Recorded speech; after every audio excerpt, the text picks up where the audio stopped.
GT Holidays, South India's #1 travel brand. You know you are special when you're with GT Holidays. கவலையின்றி சுவாசியுங்கள். உலகின் தலை சிறந்த மருத்துவர்கள் நுரையீரல் புற்றுநோய் சிகிச்சை அளிக்கிறார்கள். தங்கம் புற்றுநோய் சிகிச்சை மையம், நாமக்கல் மற்றும் கான்பூர்.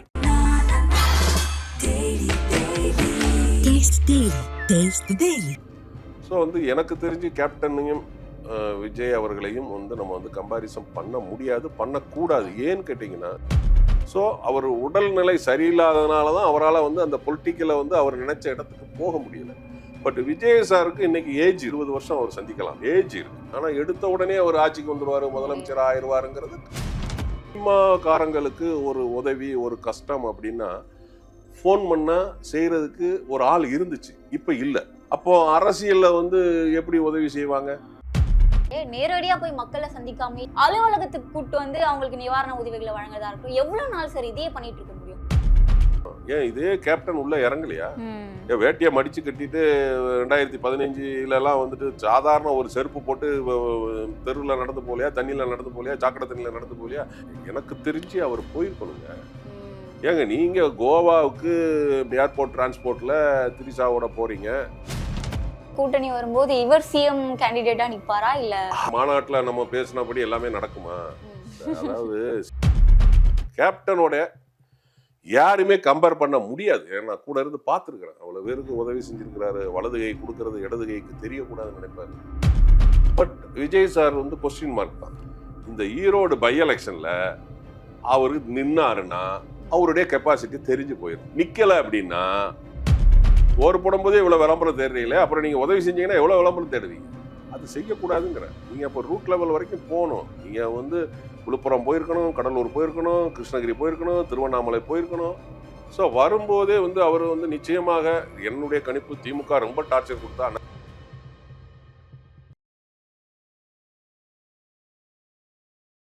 கிங் டிவி நேயர்களுக்கு வணக்கம். இன்று நம்முடன் இணைந்திருப்பவர் நடிகரும் சினிமா மற்றும் அரசியல் விமர்சகருமான திரு மீசி ராஜேந்திரன் சார் அவர்கள் தான். சார் வணக்கம். வணக்கம் கனிமொழி மேடம்.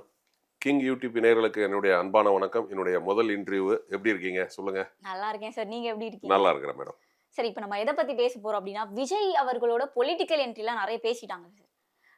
அவர் கட்சி ஆரம்பிக்க போறேன்னு சொன்னதுல இருந்து எல்லாருமே அதை பத்தி தான் பேசிட்டு இருக்காங்க. இப்போ என்னோட கேள்வி என்னன்னா, விஜய் அவர்கள் கட்சி தொடங்கினதுல இருந்து விஜய் அவர்களையும் திரு ரஜினிகாந்த் அவர்களையும் கம்பேர் பண்ணி பேசுறாங்க. அடுத்த விஜயகாந்த் தளபதி தான், விஜய் தான் அப்படின்னு சொல்றாங்க. இதை நீங்க எப்படி பாக்குறீங்க? ஏன்னா விஜயகாந்த் சாரோட உடனிருந்து நீங்க பார்த்திருப்பீங்க அவர் குணங்கள், அவர் கட்சியில ஆற்றிய பணிகள் எல்லாத்தையும். இதை சொல்லும் போது உங்களுக்கு எப்படி சார் இருக்கு? உங்களோட கண்ணோட்டம் என்னவா இருக்கு? ஆக்சுவலா பாத்தீங்கன்னா கேப்டனோட யாருமே கம்பேரிசன் பண்ணக்கூடாது. ஏன்னா அவர் சினிமாவிலையும் சரி அரசியலையும் சரி அது ஒரு சகாப்தம், ஒரு சரித்திரம் படைச்சிட்டார். யானையோடும் எறும்போடும் கம்பேர் பண்ணக்கூடாது. உடனே இவங்க சொல்லுவாங்க, எறும்பு யானை காதுக்குள்ள போச்சுன்னா என்ன தெரியுமா? அதெல்லாம் சொல்ல முடியாது. கேப்டனை பொறுத்த வரைக்கும் பானன் பிராட் ஹெல்பிங் டெண்டன்சி உள்ளவர். அவர் சின்ன வயசுல இருந்தே எல்லாருக்குமே ஹெல்ப் பண்ணாரு. எனக்கு தெரிஞ்சே 1.5 கோடி பேருக்கு உதவி செஞ்சிருக்கிறாரு. தெரியாம எத்தனை பேருக்கு உதவி செஞ்சிருப்பாரு. அதை நம்ம பார்த்துருக்கிறோம். கண்கூட அவருடைய மறைவு அப்போ நம்ம டிசம்பர் 28 கடந்த வருஷம் நம்ம பார்த்தோம். எங்களுக்கே கூட இருக்கிறவங்களுக்கே அவர் என்னென்ன உதவிகள் செஞ்சாருங்கிறது தெரியல. அப்புறம் அடுத்தல பேப்பர் படிக்கும்போது தான் தெரியுது, மதுரையில் ஏர்போர்ட் பக்கத்தில் ஒரு 7 ஏக்கர் நரிக்குறவர்களுக்கு சமுதாயத்துக்கு வாங்கி கொடுத்துருக்கிறாருன்னு சொல்கிறாங்க. தென்காசி மாவட்டத்தில் ஆயக்குடியில் ஒரு அனாதை இல்லத்துக்கு 5 ஏக்கர் வாங்கி கொடுத்துருக்கான்னு சொல்லியிருக்காங்க. கன்னியாகுமரியில், ஈரோடில். ஸோ இப்படி அவருடைய மறைவிற்கு பிறகு நிறைய பேர் அதை சொல்கிறாங்க. ஸோ நமக்கு அந்த அவருடைய சினிமாவும் சரி, ஏன்னா சினிமாவில் உள்ளவங்களுக்கும் நிறைய உதவி பண்ணியிருக்காரு. கேப்டன் 420 பேர் அறிமுகப்படுத்தியிருக்காரு. இயக்குனரா, நடிகரா, டெக்னீஷியனா, ஃபைட்டர்ஸா, நிறைய நடிகர்களுக்கு நடிகர் சங்க கார்டு வாங்கி கொடுத்துருக்காரு. ஃபைட்டர்ஸ் யூனியன் கார்டு வாங்கி கொடுத்துருக்கிறாரு. ஸோ தான் சார்ந்த தொழிலே நிறைய பேருக்கு உதவி செஞ்சிருக்கிறார். But Vijay sir question mark தான். சார்ந்த சினிமா தொழிலுக்கு அவர் என்ன செஞ்சார் அப்படிங்கிறது ஒரு கொஸ்டின் மார்க். அதே போல் அரசியல்லையும் கேப்டன் நம்ம அரசியலுக்கு வருவோன்னு கூட அவர் எதிர்பார்த்துட்டுலாம் செய்யலை. அவர் குணமே அது. அப்புறம் அரசியல் வந்ததுக்கப்புறம் நிறைய உதவிகள் செஞ்சார். பட் விஜய் சார் எனக்கு தெரிஞ்சு 2015க்கு பிறகு தான் அவர் உதவிகள் செய்ய ஆரம்பித்தார். அது அந்த 2015 வெள்ளம் வந்ததுக்கப்புறம் அதுக்கப்புறம் வந்து அனிதா வீட்டுக்கு போனது, ஸ்டெர்லைட்டில் பைக்குக்கு பின்னாடி போனது, இப்போ வந்து கல்வி ஊக்கத்தொகை கொடுக்கறது, இப்போ உணவகம்னு பண்ணுறது, அதெல்லாம் வந்து இப்போதைக்கு அவர் அரசியலுக்கு வர்றதுனால தான் அந்த ஃபவுண்டேஷன் அவர் பண்ணார். பட் கேப்டனை பொறுத்த வரைக்கும் அவர் வந்து அப்படிலாம் நினைக்கவே இல்லை. ஏன்னா அவர் 1970 ஐ திங்க் 78 இருந்து அவர் வந்து நடிக்க வந்தார், இனிக்கும் இளமை படத்துல இருந்து. அதுக்கப்புறம் அவருடைய நடிக்க படங்கள்ல வந்து வாங்குற பணங்கள்ல ஒரு பகுதியை வந்து நடிகர் சங்கத்துக்கும் ஒரு பகுதியை மக்களுக்கும் கொடுத்தாரு. அது நம்ம வந்து கண்கூடா பார்த்தோம். 157 படத்துல நடிச்சிருக்கிறாருன்னா ஒரு அமௌண்ட் வந்து நடிகர் நலிந்த நடிகர்களுக்கு கொடுத்தாரு, ஒரு சட்டன் அமௌண்ட்டை வந்து பப்ளிக்கு கொடுத்தாரு. அவருடைய ஏர்னிங்கில் 70% வந்து அவர் வந்துட்டு ஹெல்ப்புக்கு தான் கொடுத்துருக்காரு, உதவி தான் பண்ணியிருக்காரு. இப்போ அவங்க வீட்டுக்குன்னு அவர் வந்து வச்சுட்டு போனது ஒரு 30% தான் வச்சுட்டு போயிருக்கிறாரு. பட் இவர் அப்படி கிடையாது. விஜய் சார் வந்து இப்போதான் வந்து செய்கிறார். பட் அது செய்கிறது நல்ல விஷயம், அதை நம்ம வந்து தப்பு சொல்லலை. பட் இப்போ அடுத்து வந்து அவர் அரசியல் இப்போ வந்து கட்சி ஆரம்பித்து கொடியை அறிமுகப்படுத்தி மாநாடும் வச்சு இப்போ 2 மாதம் மேலம் ஆயிடுச்சு. இந்த 2 மாதத்தில் அவருடைய ஆக்டிவிட்டீஸ் அப்படிங்கிறது கொஸ்டின் மார்க் தான். பொலிட்டிக்கல் அவர் இன்னும் வந்து அவர் ஒரு படம் நடிச்சுக்கிட்டு இருக்கிறாரு. அது முடிஞ்சதுக்கப்புறம் தான் அவர் வந்து ஃபுல் பிளட்ஜடாக வரப்போறாருன்னு சொல்கிறாங்க. ஸோ வந்து எனக்கு தெரிஞ்சு கேப்டனையும் விஜய் அவர்களையும் வந்து நம்ம வந்து கம்பாரிசன் பண்ண முடியாது, பண்ணக்கூடாது. ஏன்னு கேட்டிங்கன்னா சினிமாவில் ஆரம்ப காலத்தில் வந்து கேப்டன் அவர்கள் வந்து இவருக்கு உதவி செஞ்சுருக்கிறார். ஏன்னா அதுக்கு காரணம் வந்து எஸ்ஏசி சார். ஏன்னா சந்திரசேகர் சார் விஜய் சாரோட அப்பா படத்தில் ஒரு 19 படத்தில் ஹீரோவாக நடிச்சிருக்காரு கேப்டன் வந்து நடிச்சிருக்கிறாரு. அந்த காலத்தில் கேப்டனுக்கும் ஒரு உயர்வு கொடுத்தாரு எஸ்ஏசி சார், எஸ்ஏசி சாருக்கும் கேப்டன் ஒரு உயர்வு கொடுத்தாரு. ஈக்குவலாக 2 பேருமே ஒரு சினிமாவில் வந்து பண்ணிக்கிட்டு இருந்தாங்க. ஸோ இவர் 1992 நாளைய திருப்பு படம் நடிக்கும்போது ஒரு படம் வந்து ஃபெயிலியர் ஆயிடுச்சு, கடன் ஆகி போச்சு. அதுக்கு முன்னாடியும் வந்து இவர் நடிக்க ஆரம்பிச்சிட்டாரு. எப்போ அப்படின்னா 84 விஜய் சார் வந்து ஃபர்ஸ்ட் படம் வெற்றின்னு படம் தான், அது கேப்டனோட படம் தான், எஸ்ஏசி சார் டைரக்ஷனு. அந்த படத்தில் சின்ன வயசு கேப்டனாக இவர் நடித்தார். அதுதான் அவருடைய முதல் படம். 10 வயசில் நடித்தார்னு ஐ திங்க் நினைக்கிறேன்.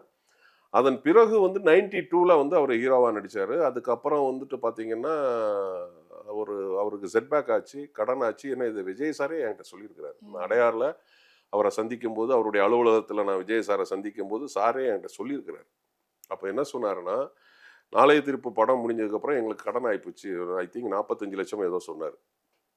ஒன்று நாங்கள் குடியிருக்கிற வீட்டை விற்று கடன் அடைக்கணும், இல்லைன்னா நாங்கள் புதுதாக ஒரு படம் எடுத்து நாங்கள் வந்து அதில் வர்ற பணத்தை வச்சு நான் கடன் அடைக்கணும். அப்போ நாங்கள் நிறைய நடிகர்கிட்ட டேட் கேட்டோம், கொடுக்கல. பட் எங்கள் அப்பா வந்து கேப்டன்கிட்ட வந்து ஃபோனில் பேசினாங்க, வந்து பார்க்க வரணும்னால, இல்லை டைரக்டர் சார் நீங்கள் வரக்கூடாது, நான் உங்களை வந்து பார்க்க வரேன்னு சொல்லிட்டு அடுத்து 20 நிமிஷத்தில் வந்து அவர் வந்துட்டார். மேக்கப் காஸ்டியூமோட எங்கேயோ ஷூட்டிங்கில் நடிச்சுட்டு இருந்தாரு, முடிக்கல, நடிச்சுக்கிட்டு இருந்தார். காலையில் டிஃபன் சாப்பிடும்போது காலங்காத்தாலே வந்துட்டாராம். அப்போ சார் டைரக்டர் சார் என்ன சார் என்னை பார்க்கணும்னு சொன்னீங்கன்னா, இல்லை இந்த மாதிரி பையன் படம் நடிக்கிறாப்புல, நீங்கள் ஒரு கெஸ்ட் ரோல் பண்ணணும், ஒரு 10 நாள் டேட் வேணும் அப்படின்னா, நீங்கள் என்ன தேதின்னு சொல்லுங்கள், நான் வந்து நடிச்சுக்கிறேன். நான் சம்பளம் கூட முதல்ல வாங்கவே இல்லை, சம்பளம் வாங்காமலே 10 நாள் சொன்னாங்க. பட் 23 நாள் நடித்ததாக வந்து சொல்கிறாங்க.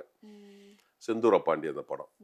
அப்போது 92 இவர் வந்து பெரிய hero, action hero. Captain Prabhakaran release ஆகி 100வது படம் ரிலீஸ் ஆகி super duper hit, action hero.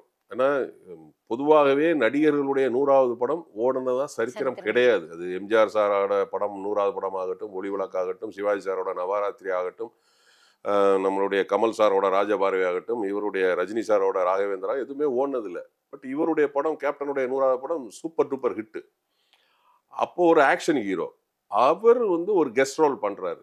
இந்த செந்தூர பாண்டி படத்தில் விஜய் சார் ஃபைட் பண்ணுவார், கேப்டன் உட்கார்ந்துக்கிட்டு இருப்பார். இப்போ அந்த மனசு வரணும். எந்த ஹீரோ, நானே ஒரு சின்ன நடிகர், நம்மளே அதெல்லாம் யோசிப்போம். புதுசாக வர்றவங்ககிட்ட நம்ம இந்த மாதிரி பண்ணணுமோன்னா நம்மளே யோசிப்போம். பட் அவர் கேப்டன் வந்து அதை யோசிக்கலை.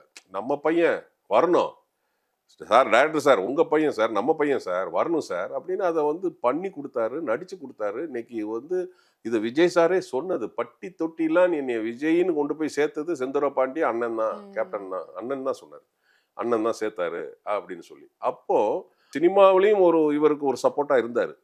அரசியலில் வந்து நிறைய இப்போ வந்து மாநாடு நடத்தினோன்னு எல்லாருமே சொல்கிறாங்க, நிறைய மக்கள் வெளியில் பேசிக்கிறது வந்து நம்ம விஜயகாந்தை தான் மிஸ் பண்ணிட்டோம், விஜயை வந்து மிஸ் பண்ணக்கூடாது அப்படின்னு பேசிக்கிறாங்கன்னு சொல்கிறாங்க. பட் அவங்க வந்து ஓட்டு போடும்போது தரம் பிரிப்பாங்க.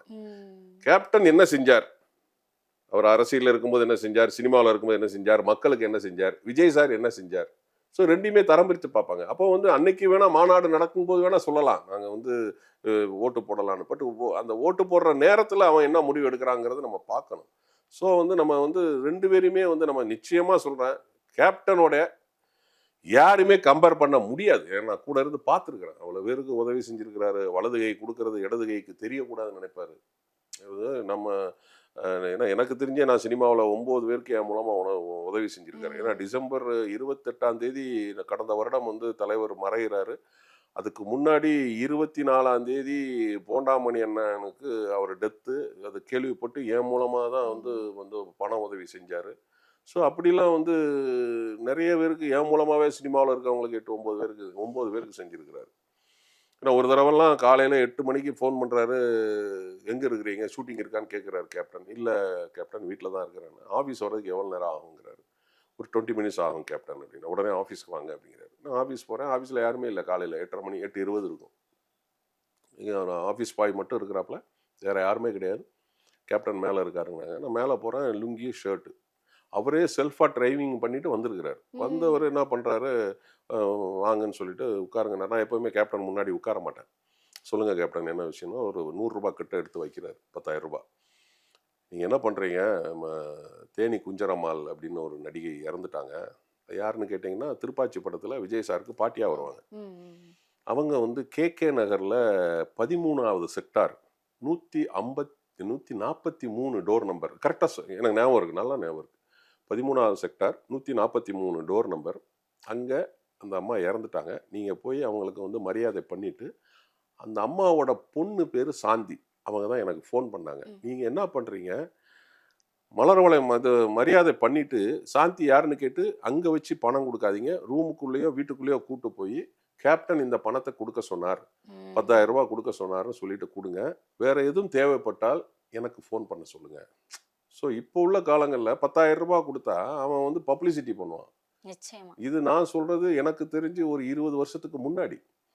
ஸோ இதே மாதிரி 9 பேருக்கு என் மூலமாக செஞ்சுருக்கிறாரு. அப்போ நான் இதே மாதிரி அவருக்கு அந்த அம்மாவை கூப்பிட்டு போயிட்டு, நீங்கள் வந்து அம்மாவோட அடக்கத்துக்கு காசு இல்லைன்னு சொன்னீங்களா, கேப்டன் வந்து என்னை வந்து இந்த பணத்தை கொடுத்துட்டு வர சொன்னார், மேற்கொண்டு தேவைப்பட்டால் ஃபோன் பண்ண சொன்னார்.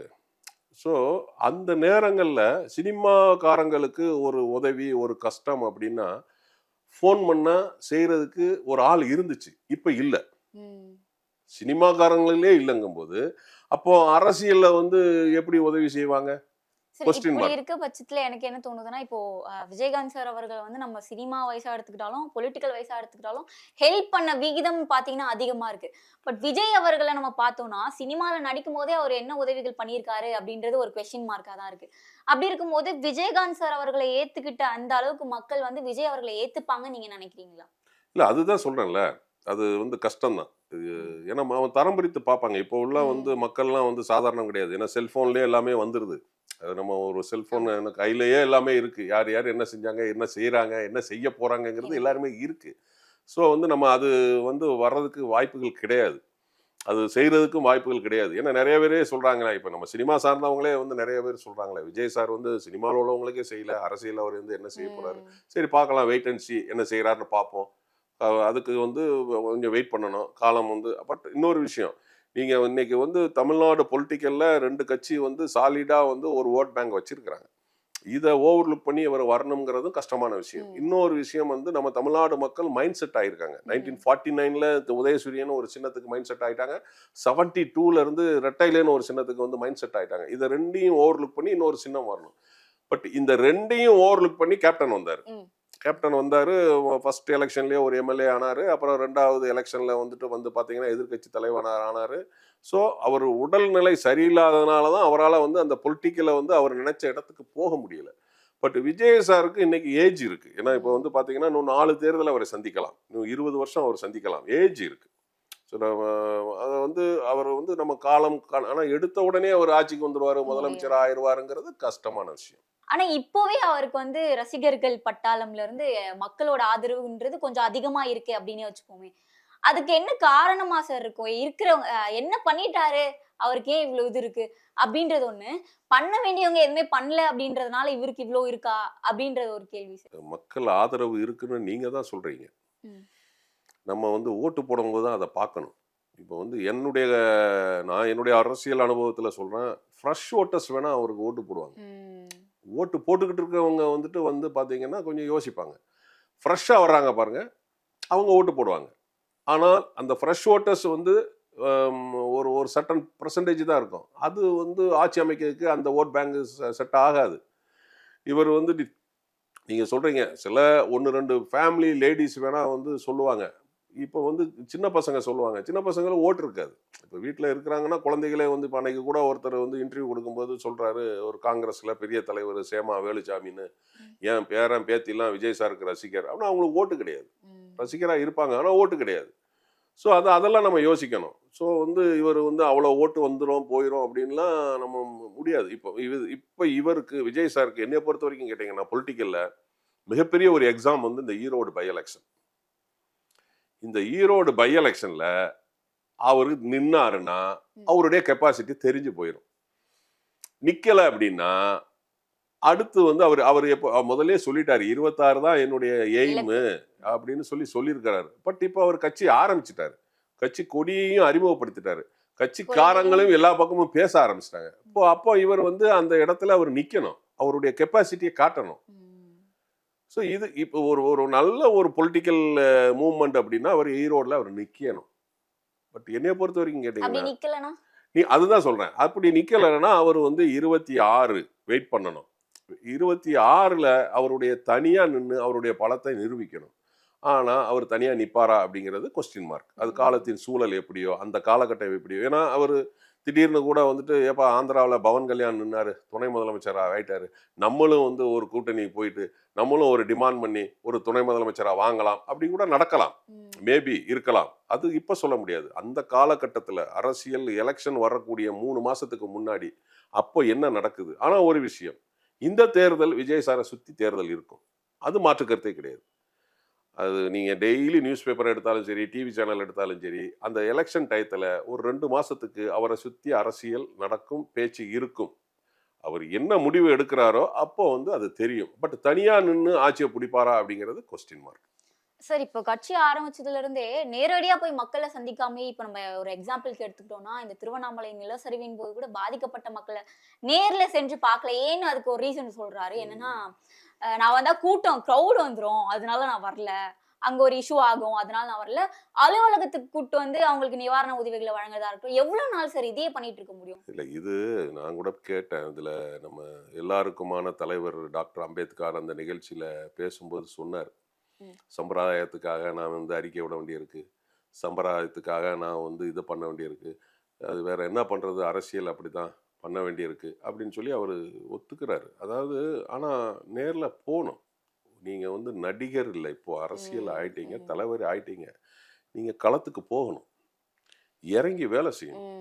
கூட்டம் வருது என்னால் வந்துட்டு அது வரத்தான் செய்யும். நீங்கள் ஒரு நடிகர்னா வந்து கூட்டம் வரதான், நானே போனால் 100 பேர் பார்க்க தான் வருவான். அப்போ நீங்கள் மிகச்சிறந்த உச்சபட்ச நடிகர், உங்களை ஆயிரக்கணக்கான பேர் பார்க்க, லட்சக்கணக்கான பேர் பார்க்க தான் வருவான். அதெல்லாம் மீறி நீங்கள் உதவி செய்யணும். இதுக்கு வந்து சப்பக்கட்டு கட்டுறாரு யார், நம்ம முட்டு கொடுக்குறாரு சீமான் அண்ணன். அவர் வந்தால் கூட்டம் வந்துடும், அதனால தான் அவர் போகலை அப்படின்னு வந்து அவர் மாற்றி பேசுகிறாரு. முதல்ல சப்போர்ட் பண்ணார். இவர் வந்து ஒரு ஆடியோ ரிலீஸுக்கு இடம் கொடுக்கலனா கூட சப்போர்ட் பண்ணார், மாநாடு நடத்துக்கு இடம் கொடுக்கலனா கூட சப்போர்ட் பண்ணார். மாநாடு முடிஞ்சு 6 நாள் கழிச்சு எதிர்ப்பு தெரிவிக்கிறாரு. ஆமாம், அதெல்லாம் வந்து ஒரு அரசியல்வாதி அப்படிலாம் பேசக்கூடாது. இப்போ வந்து திரும்ப அவருக்கு முட்டு கொடுக்குறாரு. அது கூட்டம் கூடிரும் வைக்கிறோம், கூட்டம் கூட தான் செய்யும். ஏன் இதே கேப்டன் உள்ள இறங்கலையா? ஏன் வேட்டியை மடிச்சு கட்டிட்டு 2015லலாம் வந்துட்டு சாதாரண ஒரு செருப்பு போட்டு தெருவில் நடந்து போகலையா, தண்ணியில் நடந்து போகலையா, சாக்கடை தண்ணியில் நடந்து போகலையா? இப்போ இருக்கிற முதலமைச்சர் வந்து ரெயின் கோட்டு போட்டு இவ்வளோ வரைக்கும் பூட்டு போட்டு நடந்து போனார். அன்னைக்கு கேப்டன் இறங்கி நடந்தார்ல, செஞ்சார்ல. நீ வந்து அரசியலுக்கு வந்துட்டீங்கல்ல, அதை பண்ணணும்ல. அது வந்து கூட்டம் கூடிரும் அதெல்லாம் நீங்கள் சாக்கு போக்கு சொல்லக்கூடாது. எனக்கு தெரிஞ்சு அவர் போயிருக்கணுங்க. ஏங்க நீங்க கோவாவுக்கு பேர்டு டிரான்ஸ்போர்ட், ஏர்போர்ட் டிரான்ஸ்போர்ட்ல திரிசாவோட போறீங்க, நான் போனா கூட்டம் வந்துடணும்னு சாக்கு சொல்லக்கூடாது. நீங்க ரூம்ல வச்சோ வீட்லயோ வச்சோ நிவாரணம் கொடுக்க கூடாது, நேர்ல போங்க. அதுதான் நான் சொல்ல வரேன். இப்போ கேப்டன் செஞ்ச உதவிகள் நாங்க கூட இருக்கிறோம், எங்களுக்கே தெரியல. அவர் டெத்துக்கு அப்புறம் தானே தெரியுது. நீங்க சோறு போட்டீங்கன்னா அவர் விஜய் சார் படத்தை வச்சுட்டே இல்ல சோறு போட்டுட்டு இருக்கீங்க. அது நீங்க பண்ணாதீங்க, விளம்பரம் பண்ணாதீங்க, விளம்பரம் இல்லாம உதவி செய்யுங்க.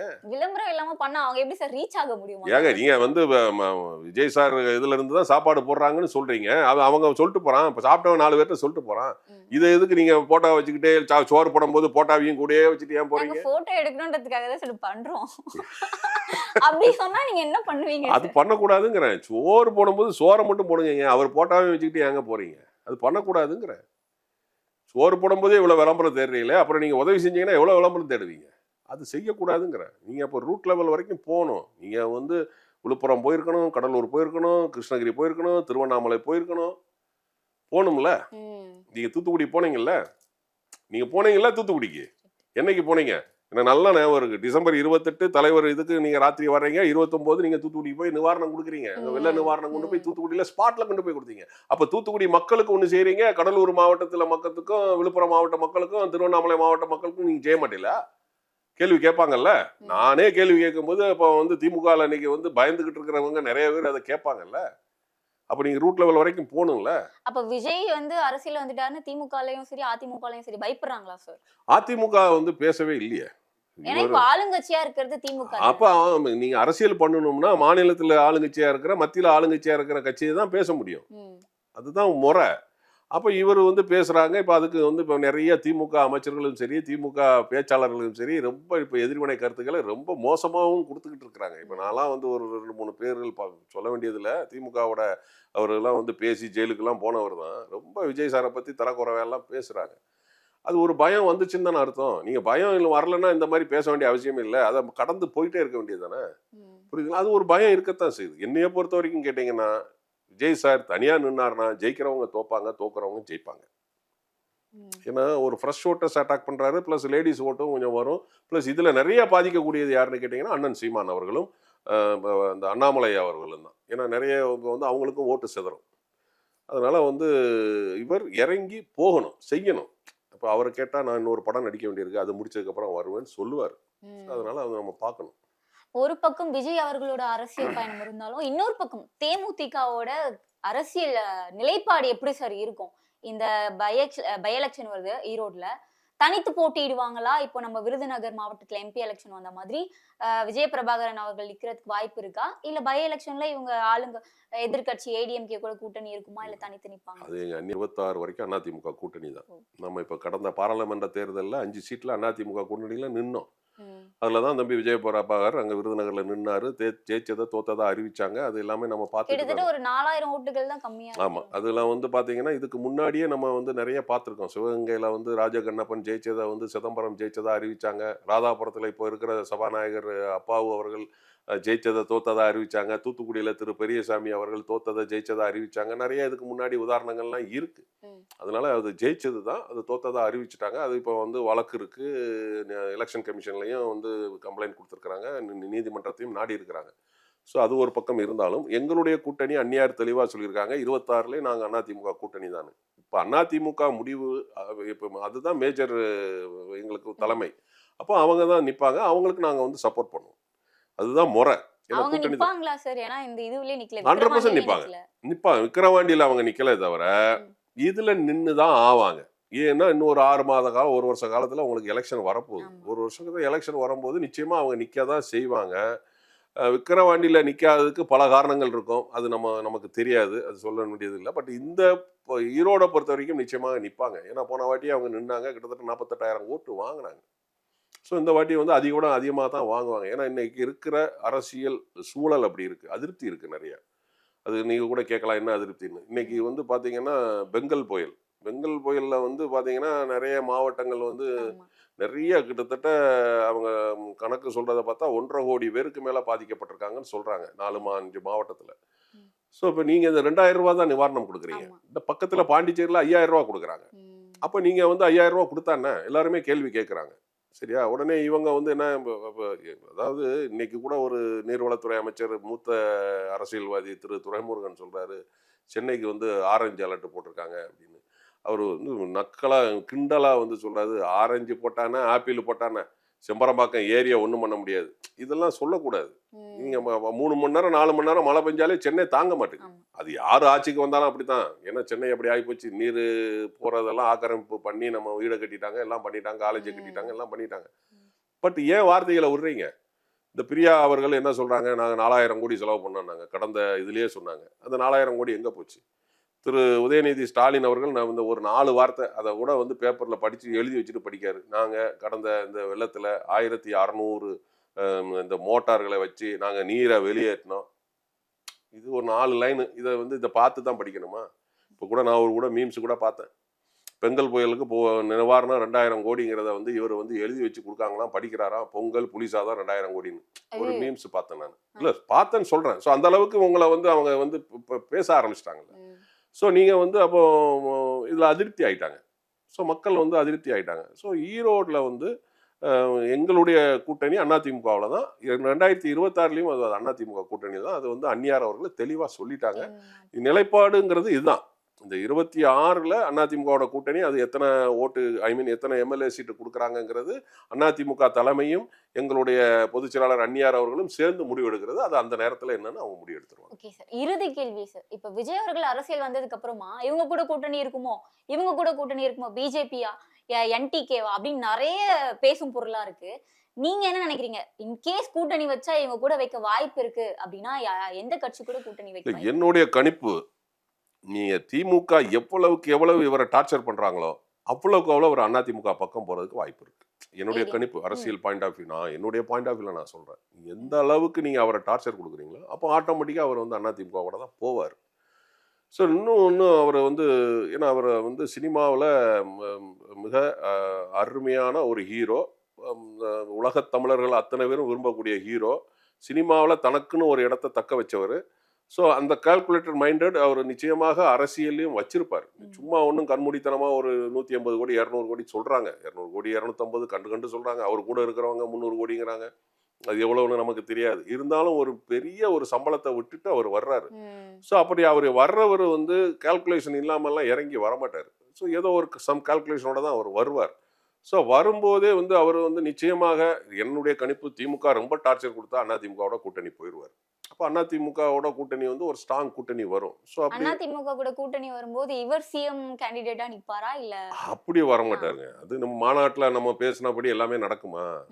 அதாவது சினிமாவிலையும் அரசியலையும் இன்னைக்கு ஒன்று பேசுவாங்க, நாளைக்கு ஒன்று நடக்கும். அதே மாதிரி சினிமாவிலையும் அரசியலையும் நிரந்தர நண்பனும் கிடையாது, எதிரியும் கிடையாது. ஸோ நான் அவர் மாநாட்டில் வந்து அப்படி பார்த்தா நானே ஒரு கேள்வி கேட்பேன். மாநாட்டில் வந்து நான் அவர்களே இவர்களே எல்லாம் பேசலை அவர். நான் ஃபார்மேட்டை உடைப்பேன்னாரு. அது அவர் உண்மையிலே வந்து அது அப்படி சொன்னாரா இல்லைன்னா மறந்து போய் எடுத்தாரா அப்படிங்கிறது நமக்கு தெரியாது. அது அவருக்கு மட்டும்தான் தெரியும். ஆனால் அதே விஜய் சார் 2வது பப்ளிக் மீட்டிங், ஒரு இந்த எல்லாருக்குமான தலைவர் அம்பேத்கருங்கிற இதில் வந்து அவர் வந்து பேசுகிறாரு. திரு சீனிவாசன் அவர்களே, அப்புறம் வந்து பெரியாருடைய பேரன் திரு ஆனந்த் அவர்களே. அது கேட்டா என்ன சொல்றாங்க, அவங்க கட்சியில இருக்கிறவங்கள தான் அவர் சொன்னாரு, மத்த கட்சியில இருக்கும்போது நம்ம வந்து மரியாதை தானே பேசணும், அப்படித்தான் சொல்லுவாங்கங்க. அப்ப நீ உங்க ஃபார்மேட்டை நீங்க அதை விட்டுட்டு போக வேண்டியது தானே. அப்புறம் நீங்க ஏதுக்கு அன்னைக்கு மாநாட்டில் வந்து நாங்க வந்து அதெல்லாம் பேச மாட்டோம், எங்களுடைய அரசியல் வேற, அப்படி இப்படின்னு ஒரு சினிமா வசனம் பேசி நான் கூத்தாடினா அப்படி நினைக்கிறீங்களா இப்படி நினைக்கிறீங்களான்னு பேசினார்ல. அது பாதி ஸ்கிரிப்ட், பாதி வந்து உள்ள இருந்து வந்ததா இருக்கலாம். ஏன்னா நிறைய பேர் அதை ஸ்கிரிப்ட்னு சொல்றாங்க, உள்ள இருந்ததா இருக்கலாம். ஸோ நான் என்ன சொல்லேன்னா, நீங்கள் அப்போ அந்த ஃபார்மெட்டை அப்படியே கடைப்பிடிக்க வேண்டியது தானே. நீங்கள் அடுத்தவங்களுக்காக இல்லைல்ல, உங்களுக்காக தானே. நீ அதை வந்து நீ அது அரசியல் மேடை கூட கிடையாது, அது வந்து ஒரு புத்தக வெளியீட்டு விழா தானே. நீங்கள் மொத்தம் பொதுவாக சொல்லிட்டு போக வேண்டியது தானே. நீங்கள் வந்து தப்பு பண்ணாலும் அதை கரெக்டாக்கிடுறீங்க, கரெக்டாக நடந்தாலும் தப்பாக்கிடுறீங்க. அது நிறைய மீடியாஸ் வந்து அவருக்கு சப்போர்ட்டாக இருக்குது. அது சினிமாவில் இருக்கும்போதே அவர் வந்து அந்த ஒரு சில மீடியாஸ் தான், எல்லாத்தையும் சொல்லலை, சில சோசியல் மீடியா, சில சேனல் வந்து அவருக்கு சப்போர்ட்டா இருக்காங்க. பர்டிகுலரா சோசியல் மீடியா அவருக்கு ரொம்ப சப்போர்ட்டா இருக்கு, ரொம்ப ஸ்ட்ராங்கா இருக்காங்க. அதுக்கு காரணம் பல காரணங்கள் இருக்கலாம். அது என்ன காரணம்னு உங்களுக்கும் புரியும், எனக்கும் தெரியும். அது வந்து அந்த மாதிரி ஆயிடுச்சு. ஏன்னா இங்கேருந்து எல்லாத்தையும் கூட்டு போய் சினிமாவில் அவங்க வந்து டிரான்ஸ்போர்ட்டு, அப் அண்ட் டவுனு, லாட்ஜி, சாப்பாடு, அது இது எத்தனை வகைகள் எல்லாத்தையும் பண்ணி அவன் வந்து ஏதாவது ஒன்று பண்ணி அவங்க வந்து படம் அப்படி இருக்குது இப்படி இருக்குன்னு எழுத வச்சு அது அவர் அப்படி தான் பண்ணிக்கிட்டு இருக்கிறாரு. அவருடைய படங்கள் ஒவ்வொரு படங்களுக்கும் அது அப்படி தான் பண்ணுறாரு. அது டாக்டிஸ். ஸோ அந்த டாக்டிஸ் வந்து பொலிட்டிக்கலில் வந்து இம்ப்ளிமெண்ட் பண்ணால் நடக்குமா? அது நம்ம வெயிட் அண்ட் சீ பார்க்க தான் செய்யணும். ஓகே சார், உங்கள் நேரத்தை ஒதுக்கி கருத்துக்களை பதிவு செய்தமைக்கு நன்றி. ரொம்ப நன்றி கனிமொழி அவர்களே. கிங் யூடியூப் நேயர்களுக்கு வணக்கம். நேற்று, இன்று, நாளை என்றுமே நான் உங்கள் நடிகர் மீசை ராஜேந்திரன். மீண்டும் ஒரு நல்ல நிகழ்ச்சியில் சந்திப்போம். வணக்கம். GT Holidays, South India's #1 travel brand. You know you are special when you're with GT Holidays. கவலையின்றி சுவாசியுங்கள். உலகின் தலை சிறந்த மருத்துவர்கள் நுரையீரல் புற்றுநோய் சிகிச்சை அளிக்கிறார்கள். தங்கம் புற்றுநோய் சிகிச்சை மையம், நாமக்கல் மற்றும் கான்பூர்.